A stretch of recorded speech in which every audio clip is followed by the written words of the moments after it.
Hello जी, कैसे आप लोग? काफ़ी ज़्यादा अच्छे होंगे। तो आ चुके हैं आज फिर एक नई वीडियो के साथ। और आज का टॉपिक भी है ना, बहुत ज़्यादा इंटरेस्टिंग होने वाला है कई लोगों के लिए कि जो नए नए ट्रैवलर होते हैं उन लोगों के लिए मेरा ये वीडियो बना रहा हूँ। क्योंकि बहुत लोग ऐसे हैं जो अभी तक जिन्होंने ट्रैवल नहीं किया है, कहीं ट्रैवल करने से थोड़ा सा झिझकते हैं, उन्हें लगता है कि कौन क्या पूछ ले। तो उससे रिलेटेड आज वीडियो आज उससे रिलेटेड हम बनाएंगे। क्योंकि आज की वीडियो का जो टॉपिक रहने वाला है इमिग्रेशन रहने वाला है। इमिग्रेशन पे क्या क्या सवाल होते हैं। आप इंटरनेशनल ट्रैवल कर रहे हो, इंटरनेशनल ट्रैवल के लिए बहुत समस्या होती है कि भाई हम कहीं पे भी इंटरनेशनली ट्रैवल कर रहे हैं तो मेन हमारा है ना सबसे मुश्किल क्या होता है कि हम इमिग्रेशन से हमसे क्या पूछ लेगी। ऐसा सवाल हमसे हमारे दिमाग में हर वक्त आता है कि हमारे दिमाग में घूमता रहता है कि इमिग्रेशन क्या पूछेगी, रोक तो नहीं लेगी, क्यों रोकेगी, किस रीज़न से रोकेगी। तो उस बारे में आज डिस्कस करने वाले हैं हम लोग। और इस वीडियो में हर एक चीज़ मैं बताऊंगा कि आपको है ना, अगर आप ट्रैवल कर रहे हो, इंटरनेशनल ट्रैवल कर रहे हो, तो आपको क्या क्या चीज़ों का ध्यान रखना पड़ेगा। और स्पेशली अगर आप सिंगापुर, मलेशिया, थाईलैंड या आप फीजी, तो अभी मेरा कोई भाई बहन कोई भी है ना इंटरनेशनली ट्रैवल करने वाला है जो सिंगापुर ट्रैवल करने वाला है, तो मैं आपको बताना चाहूँगा कि आपको एक दिमाग में शक बैठ जाता है कि भाई वीज़ा तो आ चुका है, वीज़ा आने के बाद हमसे है ना इंटरनेशनल एयरपोर्ट पे क्या पूछ लें, क्या सवाल कर दें, वो हमें वापस तो नहीं भेज दें, क्या क्या क्वेश्चन पूछ सकते हैं। तो इन चीज़ों के बारे में मैं आपको नॉलेज दे सकता हूँ कि आपको क्या क्या वो पूछ सकते हैं। इंडिया में क्या पूछेंगे आपको सिंगापुर में क्या पूछेंगे, वो सारी चीज़ों के बारे में मैं आपको क्लियर कट आउट करके चलूँगा। क्योंकि आप लोगों को भी ऐसा ना हो कि भाई हमें कुछ पता नहीं है, हम यहाँ पे अटक सकते हैं या वहाँ पे अटक सकते हैं। बिल्कुल नॉर्मली क्वेश्चन से पूछेंगे। जो मेरे से पूछा था वो मैं चीज़ आपको बताना चाहूँगा कि मेरे से क्या क्या पूछे थे, वो मैं आपको बताऊँगा। तो हम स्टार्ट करते हैं फर्स्ट क्वेश्चन से। सबसे पहले हमें करना क्या होता है, हमें सबसे पहले कि अपन लोग एयरपोर्ट पे जाते हैं, राइट। एयरपोर्ट हमें है ना, सबसे पहला क्वेश्चन होता है कि हम दिल्ली एयरपोर्ट चूज़ करें या कोई और एयरपोर्ट चूज़ करें। तो हमारे पास अभी है ना, देखो हमारा मेन तो है ना जो बीच सेंटर में है दिल्ली है। दिल्ली से इंटरनेशनल एयरपोर्ट, इंटरनेशनल फ्लाइट्स चलती हैं। क्योंकि हमारे बीच सेंटर में सारे लोगों के लिए बीच सेंटर बिल्कुल पास में पड़ता है। कोई फरीदाबाद, गुड़गांव या अपना और कहीं से भी लगाओ, सबके लिए ऐसा होता है कि वो है ना दिल्ली सेंटर में पड़ता है, तो वो दिल्ली आके फ्लाइट पकड़ना प्रेफर करते हैं।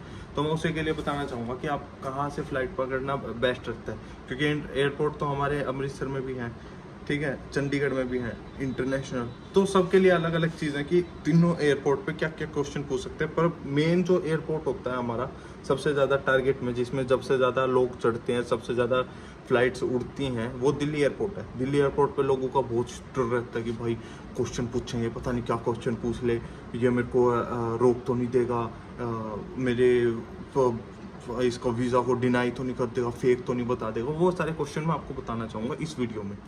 तो सबसे पहले आप शुरू करते हैं कि फर्स्ट टाइमर है जो फर्स्ट टाइम फ्लाई करने लग रहा है, उसे एयरपोर्ट पे जाने के बाद सबसे पहले क्या करना है। तो जो फर्स्ट टाइमर रहता है, मैं बताऊं आपको, फर्स्ट टाइमर जैसे आप अपना लगेज लेके जाने लग रहे हो एयरपोर्ट पे, दिल्ली एयरपोर्ट की बात कर रहा हूँ। तो दिल्ली एयरपोर्ट पे जाने लग रहे हो, अपना सबसे पहले लगेज चेक इन करवाओ। आपकी फ़्लाइट है, फ्लाइट अगर आपकी सुबह के 8 बजे है तो सुबह के 5 बजे आप जाके 5:30 बजे जाके चेक इन कर लो। क्योंकि कई बार ऐसी चीज़ें होती हैं, आपकी फ़्लाइट जैसे इंडिगो, एयर इंडिया या विस्तारा या और कोई लुफ्तांसा, सिंगापुर एयरलाइन, कोई भी हो, तो वो थोड़ा सा लेट हो जाती है। उसमें है ना आदमी ज़्यादा रहते हैं, तो आपका है ना चेक इन करने का टाइम बढ़ जाता है। आपको है ना समय नहीं लगता कि कब बैग रखेंगे, कब एकदम हम है ना हड़बड़ी में रखते हैं। अगर आप है ना सुबह के 8 बजे की फ़्लाइट है, सबसे पहले आपको करना है 5 बजे जाके एयरपोर्ट पे खड़ा हो जाना है। खड़े होके आपको सबसे पहले अपना बैग चेक इन करना है। बैग चेक इन करके अपने एक ही बैग हैं, 2 बैग हैं, जो भी सबसे हैवी वाले, जो आपके लगेज जिसमें आपका सारा सामान होगा, यूटेंसिल्स, आपके क्लोथ्स, आपके खाने पीने की चीज़ें, हर चीज़ आपको है ना वो करना है। आपको रख के आपका वेट नापना है और सबसे पहले उस बैग को अंदर भेज देना है कि आपका फ़्लाइट में बैग आराम से चले जाए। और जो आपको छोटा सा बैग होता है वो अपने साथ रखना है, उसे कहीं पे नहीं देना, अपने साथ रखो। उसमें 7 से 8 किलो, 10 किलो तक भी आराम से मैनेज हो सकता है। छोटा सा लटकाने वाला बैग रखो, पिट्ठू बैग रखो, या अपनी एक साइड जिप बैग रखो जिसमें अपना पासपोर्ट वगैरह ये सारी चीज़ें रखो। तो ये सबसे ज़रूरी होता है। सबसे पहले जाके एयरपोर्ट पर यही काम करना है आपको, इसके अलावा कुछ नहीं करना, ठीक है। Got it. सेकेंड चीज़ क्या रहती है, सेकेंड चीज़ हमें क्या करनी है एयरपोर्ट पर जाके, जब हम एंट्री करते हैं, सबसे पहले चीज़ तो आपको जब एंट्री करनी है ना, एंट्री करते वक्त आपको अपने पेपर सारे अपने पास रखने हैं। जैसे आपका वीज़ा हो गया, आपके आईसीए जो सिंगापुर में होती है वो वाले आईसीए के पेपर्स हो गए, आईसीए के पेपर्स आपको अपने पास रखने। थर्ड थिंग जो हो गई आपकी, आपका है ना कोई आइडेंटिटी प्रूफ भी आपके साथ रखो, आधार कार्ड या पैन कार्ड, अपने डॉक्यूमेंट्स का अपने पास रखो उस जिप बैग में। जो जिप बैग होगा जिप बैग में अपने पास रखना, ताकि आपको आसानी हो जाए आराम से एकदम ऑफिसर को बाहर जो आर्मी ऑफिसर हो उसे निकाल के देने के लिए, लो सर ये मेरे डॉक्यूमेंट्स और ये आपके पास रहे, गॉट इट। तो फिर वो क्लियर करके आपकी एयर इंडिया की टिकट या आपकी विस्तारा की, इंडिगो को, कोई सी भी एयरलाइन की टिकट हो, वो टिकट दिखा के आप एंट्री करते हो। तो आपको उस सेक्शन पे जाना है जहाँ पे आपकी वीज़ा वगैरह चेक होंगे। तो थर्ड थिंग आती है, थर्ड टॉपिक पे हम थर्ड पॉइंट पे आते हैं। तो क्या करना हमें, थर्ड जगह छोटे छोटे कैबिन से बने हुए हैं कि हमें वहाँ पे जाके अपनी एक टिकट दिखानी है और अपना वीज़ा उनके सामने पेश करना है कि ये देखो सर ये मेरा वीज़ा है और मेरे को सिंगापुर जाना है, ये मेरी इस टाइम की फ़्लाइट है, तो आप एक बार चेक कर लो। क्योंकि कई बार ऐसा होता है, वो लोग क्या करते हैं, सबसे घटिया काम क्या होता है उनका, वो चेक करने में 10-15 मिनट आपकी वेस्ट कर देते हैं, आधा घंटा भी वेस्ट कर सकते हैं कि वो बोलेंगे फेक है, ये है, वो है। तो आपको अपनी बात पर अड़े रहना कि सर ये फेक वीज़ा नहीं, रियल वीज़ा, क्योंकि सिंगापुर कभी फेक वीज़ा नहीं देता। उनका है ना सब इलेक्ट्रॉनिक डिवाइस पे कनेक्टेड है, सब कुछ ऑलरेडी उनका कंप्यूटर पे कनेक्टेड है। वो एक आपका कोड भरेंगे, भरते ही आपका है ना सारा डॉक्यूमेंट्स की सारी डिटेल्स आ जाएगी कि हाँ भी रियल है, फेक है, ठीक है। सबसे आधुनिक देश सिर्फ सिंगापुर है, तब उसमें आपका निकल के आ जाएगा, सारी चीज़ पता लग जाएगी आपकी कि हाँ भाई आपका ओरिजिनल है या फेक है। तो वहाँ से क्लियर होने के बाद आपको उस सेक्शन से भेज के फिर आपके पास भेजते हैं इमिग्रेशन वाले सेक्शन पे, जहाँ पे सबसे टफ चीज़ें होती हैं, जहाँ पे आपको वो पूछ सकते हैं क्वेश्चंस, तो वो मैं आपको बताऊँगा। तो फिर आपको इमिग्रेशन पे भेजने के बाद वो बोलते हैं, इमिग्रेशन पे आप जाओगे, इमिग्रेशन पे आपको वही चीज़ें दिखानी है, अपना पासपोर्ट, अपना टिकट और आपका वीज़ा निकाल के आपको उनको दे देना है। जब वो मांगे उस अपने बिना मांगे आपको उन्हें देना नहीं, वो पहले मांगेंगे कि can I have your passport, तो आपको उन्हें पासपोर्ट देना है। फिर आपसे पूछेंगे कि योर टिकट, पासपोर्ट के साथ ही टिकट अपनी दे देना। तो वो पूछेंगे सर योर वीज़ा, तो आपको आईसीए वाला पेपर जो होता है वो मैं दिखा दूंगा। यहाँ पे एक फ़ोटो दिख रही होगी, ऐसा पेपर आएगा कुछ, वो पेपर आपको दिखाना है, 4-5 पन्नों का होता है, जिसमें कॉलेज की फॉर्मेलिटी और क्या कुछ है वो सारी चीज़ लिखी रहती है, वो पेज देना आपको उन्हें। तो आपको उनको फ़ोटो स्टेट भी दे सकते हो, ओरिजिनल चाहे तो ओरिजिनल आप फ़ोन में भी दिखा सकते हो। तो उन्हें दिखाने के बाद वो चेक करेंगे कि हाँ भाई आपका रियल है, आपका नेम रियल है, पासपोर्ट से मैच करेंगे, सारी डिटेल्स चेक करेंगे। वो पूछेंगे कि हाँ भाई आप क्यों जा रहे हो, आपको बोलना है स्टडी करने के लिए। वो आपसे पूछेंगे कि आप कितने टाइम के लिए जा रहे हो, आपको स्टडी कितने दिनों के लिए, आपको बताना है कि 1 ईयर, ठीक है। 1 ईयर उन्हें बताना है। आगे उसके ऊपर लिखा होता है कि 1 ईयर टोटल डिप्लोमा कोर्स की टाइमिंग इतनी रहेगी, 6 to 8 मंथ्स या 1 ईयर, जितने भी उस पर लिखी रहेगी ना, 8 मंथ्स रहेगी या 1 ईयर रहेगी, तो वो चीज़ आपको बोलनी है, वही सेम उनको बतानी है कि इतने टाइम के लिए मैं जाने लग रहा हूँ। फिर आपसे पूछेंगे कि आपका कॉलेज का नाम बताओ, कौन सा सबसे मेन, कि जैसे मेरा था, मेरा टीएमसी था, कोई आपसे पूछेगा कि आपका कौन सा है, आप वहाँ के कॉलेज जो भी आपके कॉलेज का होगा वो नाम आपको उन्हें बता देना है, ठीक है।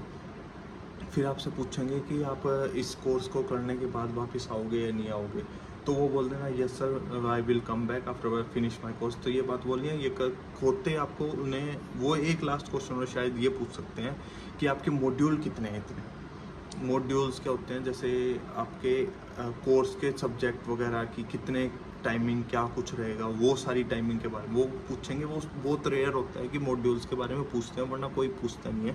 ये 5 क्वेश्चन पूछने के बाद वो बोलते हैं कि okay sir you can go now.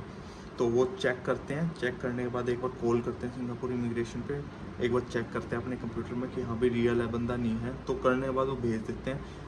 India का इमिग्रेशन का बस यही काम होता है, बस दिल्ली का ये होता है वो बच्चों को डरा देते हैं कि भाई डर जाए उसे वापस भेज दो। कई बार होता है, रिस्क होता है यार, दिल्ली से ही भेज देते हैं बच्चों को वापस कि आपका है ही नहीं। तो वहाँ पे है ना 10 सेक्शंस लग रखे हैं, 10, 1 से लेके 10 तक इमिग्रेशन ऑफिसर्स बैठे हुए हैं। तो अगर आपको सबसे पहले मैं अपनी तरफ से बताऊँ जो आपको करना है, एक ट्रिक है।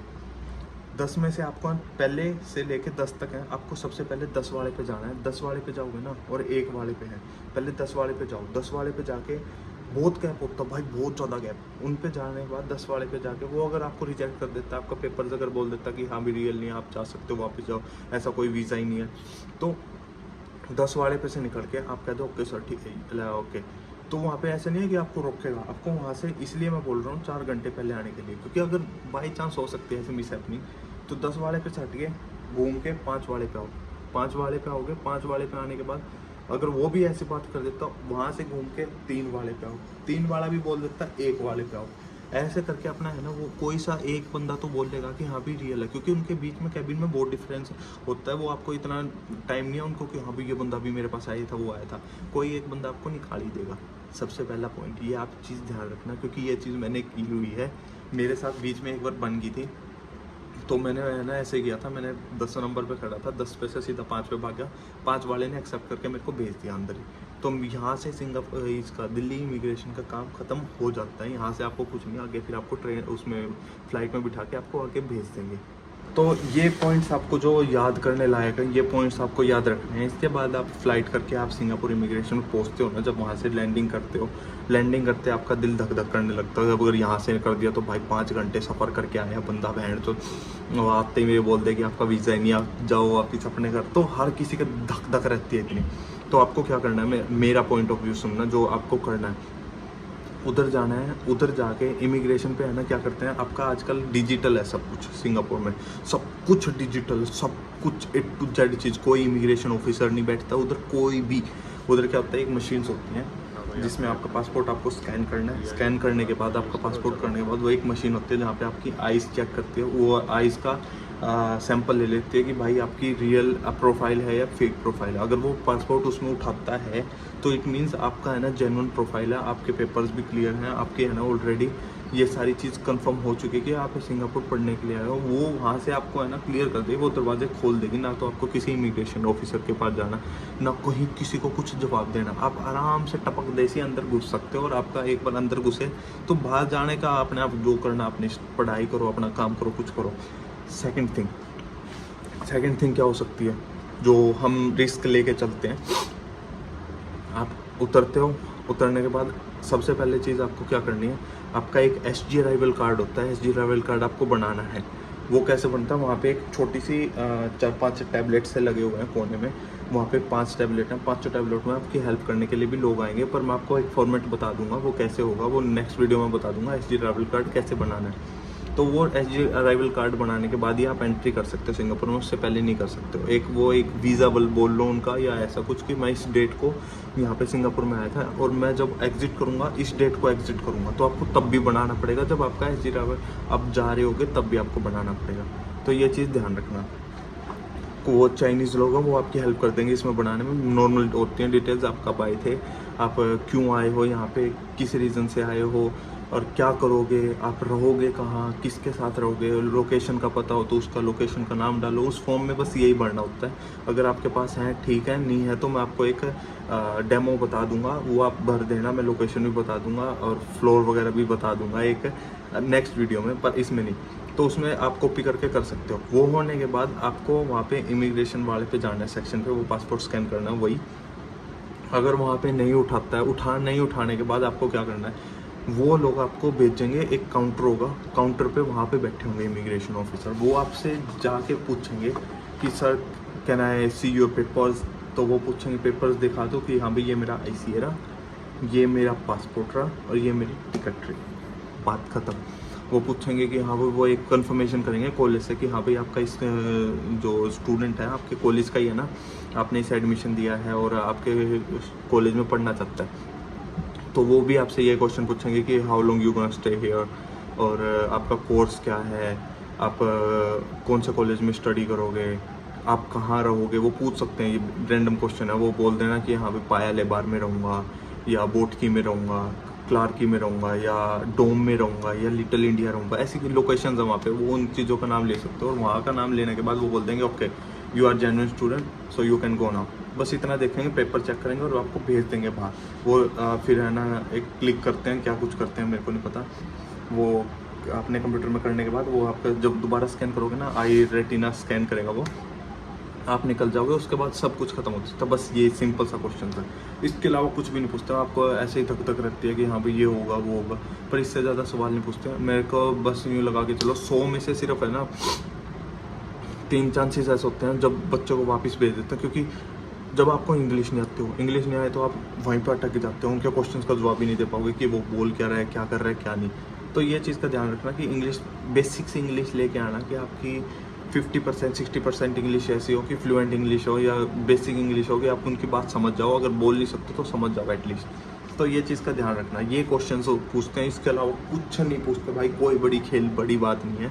इसके अलावा कुछ नहीं आपसे जवाब पूछेंगे, सारा कुछ डिजिटल है, डिजिटल में आपका पासपोर्ट स्कैन करना है, निकल जाना है। पूछेंगे तो बेसिक क्वेश्चन पूछेंगे जो दिल्ली वाले को नहीं पूछे थे। दिल्ली वालों से तो बहुत अच्छे हैं, दिल्ली वाले तो बहुत अटका के रखते हैं बंदे को कि अभी उसकी फ़्लाइट निकल जाए, उसका फ़्लाइट हो जाए, वो हमें और पैसे दे और हम नेक्स्ट फ्लाइट में जाए, तो ऐसी चीज़ करेंगे, ऐसा मत करना। तो भाई ये चीज़ थी, यही क्वेश्चन आपको इमिग्रेशन से पूछेंगे, इसके अलावा कुछ नहीं पूछेंगे। ज़्यादा सोचो मत ना, ज़्यादा अपना दिमाग लड़ाओ मत ना। अगर किसी को कुछ ऐसा होता है कि भाई मेरे को प्रॉब्लम हो रही है, मेरे को पता नहीं लग रहा, तो you can contact me any time any how, मैं आपको रिप्लाई करूँगा। अगर आप एयरपोर्ट पर खड़े हो, मैं डेफिनेटली आपकी हेल्प करूँगा कि वो हमें क्या जवाब देना है। आप मेरे को सिर्फ आईडी पे मैसेज कर सकते हो, मैं डेफिनेटली आपको कुछ ना कुछ हेल्प करूँगा कि आप वहाँ से निकल जाओ तुरंत। किसी को कुछ बिना बोले हुए, कोई लड़ाई किए बिना ना आपको कोई निकालेगा ना कुछ, बेसिक ऐसे का आंसर देंगे हैं, बस बात ख़त्म, आप निकल जाओगे, मैं आपकी हेल्प करूँगा।